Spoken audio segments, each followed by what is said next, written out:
ସକାଳୁ ବାସି ମୁହଁରେ କେବଳ 3 ଥର ପଢ଼ି ଦିଅନ୍ତୁ ଏହି ଗୋଟିଏ ମନ୍ତ୍ର। ଗ୍ୟାରେଣ୍ଟି ଦେଉଛି ସନ୍ଧ୍ୟା ହେବା ମାତ୍ରେ ସେ ନାରୀ ତୁମ ପାଖକୁ ଆସିବ, ଯାହା ଚାହିଁବେ ତାହା କରିବ। କେବଳ ଆପଣଙ୍କୁ ସକାଳୁ ଉଠିବା ମାତ୍ରେ ବାସି ମୁହଁରେ ଏହି ମନ୍ତ୍ରକୁ 3 ଥର ପଢ଼ିବାର ଅଛି। ତାପରେ ଦେଖିବେ ଚମତ୍କାର। ଗ୍ୟାରେଣ୍ଟି ଦେଉଛି ଯେଉଁ ଝିଅ ପଟୁନଥିଲା ସେ ଝିଅ ପାଗଳି ପରି ତୁମକୁ ଭଲ ପାଇବ। ପଡ଼ିଶା ଘର ସୁନ୍ଦରୀ ଭାଉଜ ରାତିଦିନ ଘରକୁ ଡାକିବ, ଯାହା ଚାହିଁବେ ତାହା କରିବ। ହଁ ଫ୍ରେଣ୍ଡସ୍, ଯଦି ଆପଣ ସୁନ୍ଦରୀ ଝିଅକୁ ମନେ ମନେ ଭଲ ପାଉଛନ୍ତି କିନ୍ତୁ ଯେତେ ଚେଷ୍ଟା କଲେ ମଧ୍ୟ ତାକୁ ପଟେଇ ପାରୁନାହାନ୍ତି, ଆଉ ଆପଣ ଚାହୁଁଛନ୍ତି କି ସେ ଝିଅ ନିଜେ ଆସି ଆପଣଙ୍କୁ ଭଲ ପାଉଛି ବୋଲି କହୁ, ଆପଣଙ୍କର ସବୁ ଇଚ୍ଛା ପୂରଣ କରୁ, ତେବେ ଆଜିର ଏହି ଭିଡ଼ିଓଟି ଆପଣଙ୍କର ଇଚ୍ଛାକୁ ପୂରଣ କରିବ। କାରଣ ଆଜିର ଏହି ଭିଡ଼ିଓଟିରେ ମୁଁ ଆପଣଙ୍କୁ ଶିଖେଇବି ଦୁନିଆର ସବୁଠାରୁ ମହାଶକ୍ତିଶାଳୀ ବଶୀକରଣ ମନ୍ତ୍ର। ଏହି ବଶୀକରଣ ମନ୍ତ୍ରକୁ ଆପଣ ସକାଳୁ ବାସି ମୁହଁରେ ପଢ଼ିବା ମାତ୍ରେ ଗ୍ୟାରେଣ୍ଟି ଦେଉଛି ସୁନ୍ଦରୀରୁ ସୁନ୍ଦରୀ ଝିଅ ପଟିଯିବ। ପଡ଼ିଶା ଘର ସୁନ୍ଦରୀ ଭାଉଜ ରାତି ଦିନ ଆପଣଙ୍କ କଥା ଭାବିବ, ନିଜେ ଆପଣଙ୍କୁ ଫୋନ୍ କରିକି ଡାକିବ, ଯାହା ଚାହିଁବେ ତାହା କରିବ। ନମସ୍କାର ଫ୍ରେଣ୍ଡସ୍, ଓଡ଼ିଆ ଫଣ୍ଡା ଚ୍ୟାନେଲକୁ ଆପଣମାନଙ୍କୁ ସ୍ୱାଗତ। ଆଜିର ଏହି ବଶୀକରଣ ସବୁଠାରୁ ସହଜ କିନ୍ତୁ ମହାଶକ୍ତିଶାଳୀ ବଶୀକରଣ। ଯିଏ ବି ଏହାକୁ କରିଛି 100ରୁ 100% ସଫଳ ହୋଇଛି। ବର୍ଷ ବର୍ଷ ଧରି ଭାଙ୍ଗି ଯାଇଥିବା ପୁରୁଣା ପ୍ରେମକୁ ଫେରାଇ ଆଣିପାରିଛି।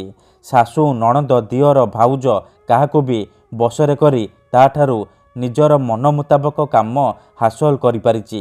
ଏହି ବଶୀକରଣ ବିଧି ଆପଣ କିପରି କରିବେ, କେମିତି କରିବେ, ଏହାର ପ୍ରୟୋଗ ବିଧି କ'ଣ, ମୁଁ ଆପଣଙ୍କୁ ଶିଖେଇବି। ସମ୍ପୂର୍ଣ୍ଣ ପ୍ରୟୋଗ ବିଧି ମୁଁ ଆପଣଙ୍କୁ ଶିଖେଇବି। ଜାଣିବା ପାଇଁ ଭିଡ଼ିଓଟିକୁ ମୂଳରୁ ଶେଷ ପର୍ଯ୍ୟନ୍ତ ପୁରା ଧ୍ୟାନ ସହିତ ଦେଖିବେ, ତେବେ ଯାଇକି ଆପଣ ସମ୍ପୂର୍ଣ୍ଣ ପ୍ରୟୋଗ ବିଧି ଜାଣିପାରିବେ। ଅଧାରୁ ଛାଡ଼ିକି ପଳେଇଲେ କିମ୍ବା କାଟି କାଟି ଦେଖିଲେ ଆପଣ କିଛି ବି ବୁଝିପାରିବେନି। ପରେ କହିବେ, ଗୁରୁଜୀ ଆପଣଙ୍କର ବଶୀକରଣ କାମ କରୁନି। ଦେଖନ୍ତୁ, ବଶୀକରଣ ବିଧି ଜାଣିବା ପୂର୍ବରୁ ମୋର ଗୋଟିଏ ଅନୁରୋଧ ଶୁଣି ନିଅନ୍ତୁ। ଯେଉଁପରି ଆପଣ ଭଗବାନଙ୍କୁ ମାନୁଛନ୍ତି, ଭଗବାନଙ୍କ ଉପରେ ବିଶ୍ୱାସ ରଖିଛନ୍ତି, ନିଜର ସବୁ ଦୁଃଖ କଷ୍ଟ ଅସୁବିଧା ଭଗବାନଙ୍କୁ ଜଣାଉଛନ୍ତି, ଯଦି ସେ ଅସୁବିଧାର ସମାଧାନ ନ ହେଲା ତାର ମାନେ ନୁହେଁ କି ଭଗବାନ ନାହାନ୍ତି। ସେହିପରି ତନ୍ତ୍ର ମନ୍ତ୍ର ହୁଏ, ବଶୀକରଣ କାମ କରେ, କିନ୍ତୁ ଏହାକୁ ଆପଣଙ୍କୁ ସିଦ୍ଧ କରିବାକୁ ପଡ଼ିବ। ପ୍ରୟୋଗ ବିଧିକୁ ଠିକ୍ ଭାବରେ କରିବାକୁ ପଡ଼ିବ। ମନ୍ତ୍ର ଠିକ୍ ସେ ଉଚ୍ଚାରଣ କରିବାକୁ ପଡ଼ିବ। ତେବେ ଯାଇ ମୁଁ ଆପଣଙ୍କୁ ଗ୍ୟାରେଣ୍ଟି ଦେଉଛି ଆପଣ ଯେଉଁ ଝିଅ ବା ନାରୀକୁ ପଟେଇବାକୁ ଚାହୁଁଛନ୍ତି ତାକୁ ମୁହୂର୍ତ୍ତକ ଭିତରେ ପଟେଇ ପାରିବେ। ତାଠାରୁ ନିଜର ମନ ମୁତାବକ କାମ ହାସଲ କରିପାରିବେ। ଠିକ୍ ଅଛି, ବଶୀକରଣ କରିବା ପୂର୍ବରୁ ବଶୀକରଣ ବିଷୟରେ କିଛି ଜାଣି ରଖନ୍ତୁ। ଯେତେବେଳେ ଆପଣ କାହାକୁ ନିଜଠାରୁ ଅଧିକ ଭଲ ପାଉଛନ୍ତି, ତା ବିନା ବଞ୍ଚିପାରିବେନି ଭାବୁଛନ୍ତି, ତା ପଛରେ ଗୋଡ଼େଇ ଗୋଡ଼େଇ ଥକିଗଲେଣି, ହେଲେ ସେ ଝିଅ ବା ନାରୀ ଆପଣଙ୍କୁ ଭାव ଦେଉନି, ଅଣଦେଖା କରୁଛି, ସେତେବେଳେ ଆପଣ ବଶୀକରଣ କରିପାରିବେ। ବଶୀକରଣର ମାନେ ହେଉଛି ନିଜର ଭାବନାକୁ ଅନ୍ୟର ଦିମାଗରେ ପହଞ୍ଚେଇବା, ନିଜର ଭଲ ପାଇବାକୁ ଅନ୍ୟର ଦିମାଗରେ ପହଞ୍ଚେଇବା, ମାନେ ସେ ଝିଅ ବା ନାରୀର ଦିମାଗରେ ପହଞ୍ଚେଇବା। ତେଣୁ ମୋର ଆପଣମାନଙ୍କୁ ଅନୁରୋଧ କି ମନରେ କୌଣସି ଖରାପ ଉଦ୍ଦେଶ୍ୟ କିମ୍ବା କୌଣସି ଖରାପ କାମ ପାଇଁ ଆପଣ ଏହି ବଶୀକରଣ ମନ୍ତ୍ରକୁ ପାଠ କରିବେନି। କାହିଁକିନା ଏହି ବଶୀକରଣ ମନ୍ତ୍ର ହେଉଛି ସବୁଠାରୁ ସହଜ କିନ୍ତୁ ପ୍ରଚଣ୍ଡ ଶକ୍ତିଶାଳୀ ବଶୀକରଣ।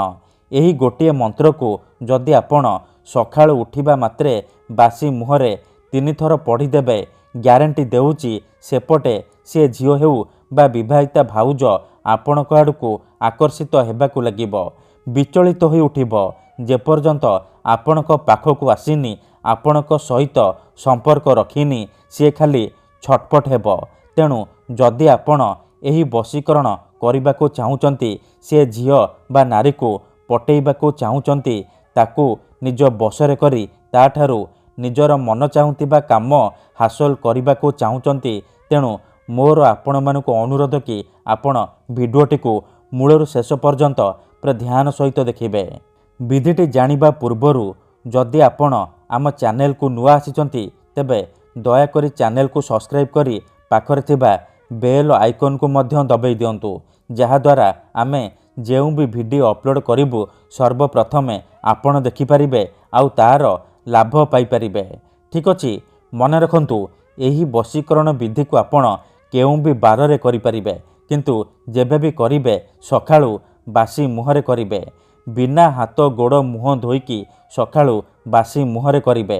प्रथमे आपण कोन करिबे, जेतेबेले राति रे सोइबा पई जिबे गोटिए ग्लास रे चीनी पानी आनिबे। तापरे से चीनी पानी रो ग्लास को निजर सामने रखिबे आउ 7 थर सेई झियो बा नारीर नाम कहिबे जहाको आपण पटेइबाको चाहुचंती, जहाको आपण निज बसरे करिबाको चाहुचंती। प्रथमे आपण ताकू मने मने भाबिबे, तार मुह को निज मनरे भाबिबे। तापरे 7 थर सेई झियो बा नारीर नाम कहिकी आपण पानी ग्लास रे 3 थर फुंकी देबे। एतिकी करि सारिबा परे आपण से चीनी पानी रो ग्लास को निजर खट तले रखिकी सोई पड़िबे। जदि आपण खटरे सोउनांती तले सोउचंती तेबे आपण से पानी ग्लास को निजर मुंड पाखरे रखिकी सोई पड़िबे। सकाळु उठिबा मात्रे आपण बासी मुहरे बिना हाथ गोड़ मुह धोईकी आपण बासी मुहरे आखि बंद करिकी सेई झियो बा विवाहिता नारी को मने मने भाबिबे, तार मुह को निज मनरे भाबिबे।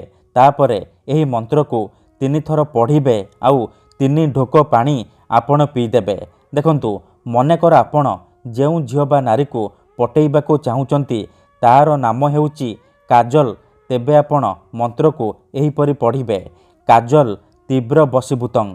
थरे आपण कहिबे काजल तीव्र बशीभूतं, गोटिए ढोक पानी पीदेबे। आउ थरे कहिबे काजल तीव्र बशीभूतं, आउ गोटिए ढोक पानी पीदेबे। एहीपरि आपण 3 थर कहिबे आउ 3 ढोक पानी पीदेबे। एहीपरि लगातार आपण 3 दिन पर्यंत सखाळु उठिबा मात्रे बासी मुहरे करिबे। मन रखंतु एही विधि को आपण अधारु छाड़िबेनी, लगातार 3 दिन पर्यंत सखाळु बासी मुहरे एहीपरि करिबे। तापर देखिबे किपरि से झियो आपणक प्रेमरे दीवानी होइजिबो। पड़िशा घर भाउज राति दिन घर को डाकिब, जहा चाहिबे ताहा करिब। धन्यवाद।